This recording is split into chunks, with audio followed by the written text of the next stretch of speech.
Most people think workplaces run on performance. They don't. Performance matters, but only after a few other things are already decided.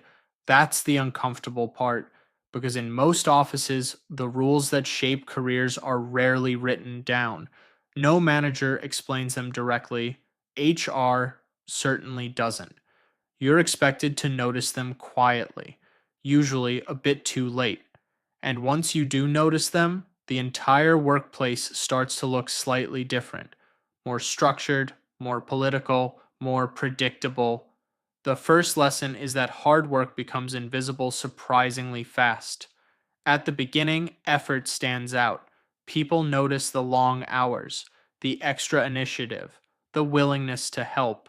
But over time, consistency becomes your baseline, not your advantage. If you stay late every evening for 6 months, eventually people stop seeing sacrifice, they just see expectation. And the difficult part is this: the harder you work without boundaries, the more your role quietly expands around your willingness to tolerate it, not around your actual job title. The second lesson is that competence does not automatically create influence. This frustrates intelligent people more than anyone else because they assume workplaces reward accuracy, but organizations reward reassurance almost as much, sometimes more. The person who sounds calm during uncertainty often rises faster than the person who quietly solves problems, not because they are better, because they reduce anxiety for people above them. That matters a lot, especially in large companies where perception travels faster than detail. The third lesson is that your manager is not thinking about your career as much as you are, not even close. Most managers are trying to survive their own pressure, their own targets, their own meetings, their own visibility problems, which means your growth often becomes secondary unless it also helps them. That sounds cynical, but it explains a great deal. Employees wait for recognition as if it naturally arrives. Usually it doesn't. Visibility is rarely automatic. You often have to create it deliberately, quietly, without sounding self important. That balance matters. The fourth lesson is that being liked and being respected are not the same thing.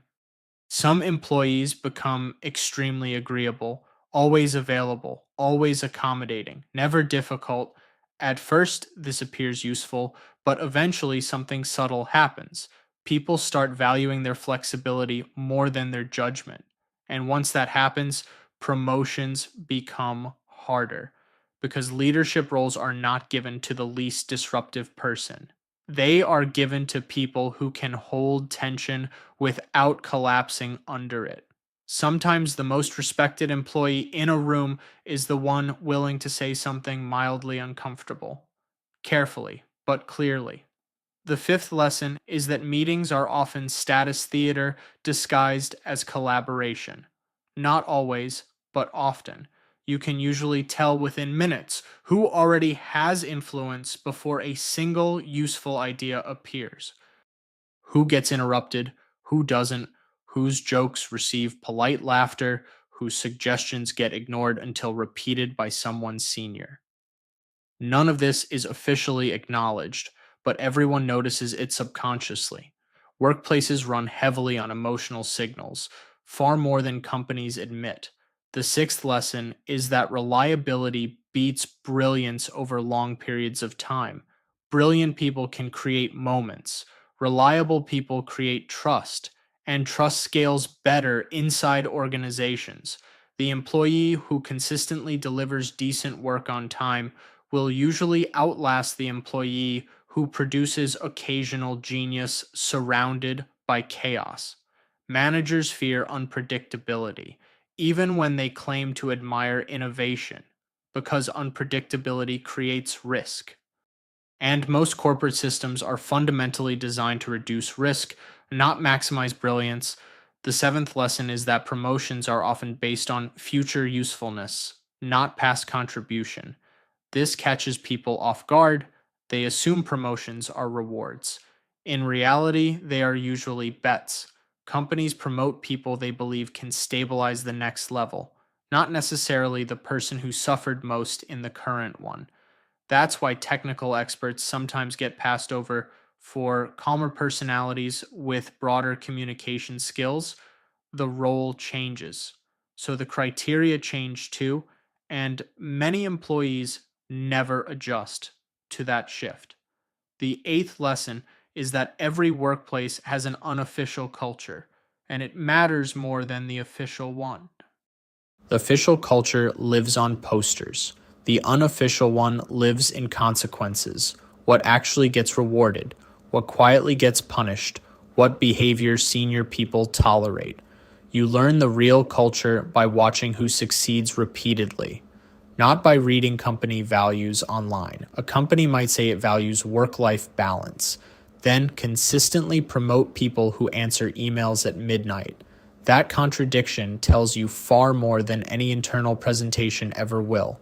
The ninth lesson is that office politics is not optional.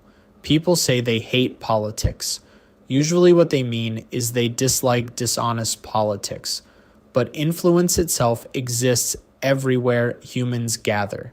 Ignoring it does not make you morally superior. It usually makes you strategically vulnerable. Politics, at its most basic level, is simply understanding incentives, relationships, and timing. Who trusts whom? Who fears what? Who actually makes decisions? The employees who understand this quietly navigate organizations far more effectively than those who pretend hierarchy doesn't exist. The 10th lesson is that confidence is often mistaken for competence. This becomes obvious once you notice it. Some people speak early and decisively before fully understanding the situation. And strangely, this can work because uncertainty makes groups uncomfortable. A confident tone temporarily reduces that discomfort. Meanwhile, thoughtful people often hesitate until they have complete information, which means they enter conversations later. And in workplaces, timing shapes perception, not just correctness. The 11th lesson is that burnout is rarely dramatic at first. It starts subtly. You become slightly more cynical, slightly less patient. Weekends stop feeling restorative. Small tasks feel oddly heavy. And because modern workplaces reward endurance, many people continue long after their judgment has deteriorated. High performers are especially vulnerable to this because they often confuse exhaustion with commitment. Companies rarely stop this early, sometimes they reward it, at least temporarily, until performance finally drops. Then concern appears, usually after the damage is already visible. The 12th lesson is that most corporate language exists to soften reality. Restructuring, realignment, efficiency review. Everyone understands what these phrases usually mean, but workplaces prefer emotional distance. Soft language protects systems from direct discomfort. And over time, employees start speaking this way too. Not because they are dishonest, because institutions slowly shape communication habits. You begin translating reality automatically, even internally. The 13th lesson is that career security often comes from relationships more than performance metrics. This makes merit focused people uncomfortable, but human beings trust familiar people under pressure, especially during uncertainty. When budgets tighten or restructures begin, decision makers rarely evaluate employees with perfect objectivity.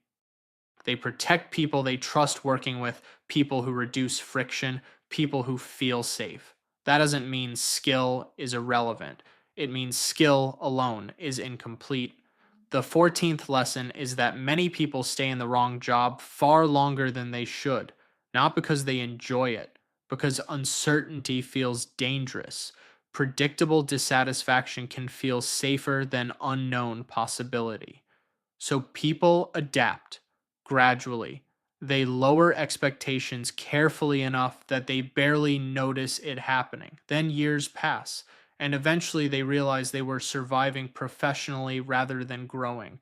That recognition can arrive very quietly, usually on an ordinary Tuesday. The 15th lesson is probably the most important. Your workplace is not your identity.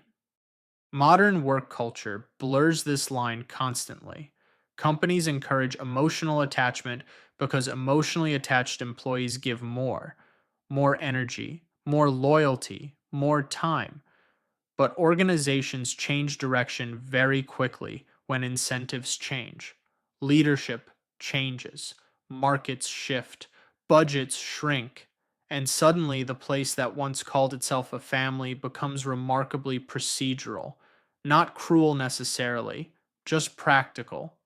That's difficult for people who built their entire self worth around professional approval because work can provide meaning, but it is unstable as a sole source of meaning. And deep down, most experienced employees eventually understand this quietly. That's why older professionals often appear calmer, less emotionally reactive. They still care, but differently. They understand the system more clearly. They know workplaces are neither evil nor noble. Mostly, they are structures responding to pressure, targets, risk, human psychology. And once you see that properly, something changes. You stop expecting perfect fairness. You stop personalizing every decision. You become more observant, more strategic, slightly less naive, which sounds negative, but strangely, it can make work feel less exhausting because you stop fighting reality itself. You start navigating it instead, carefully, without illusions. And perhaps that is the real transition into professional adulthood, not becoming more ambitious, not becoming colder, just seeing the workplace clearly enough to move through it without constantly needing it to be something else.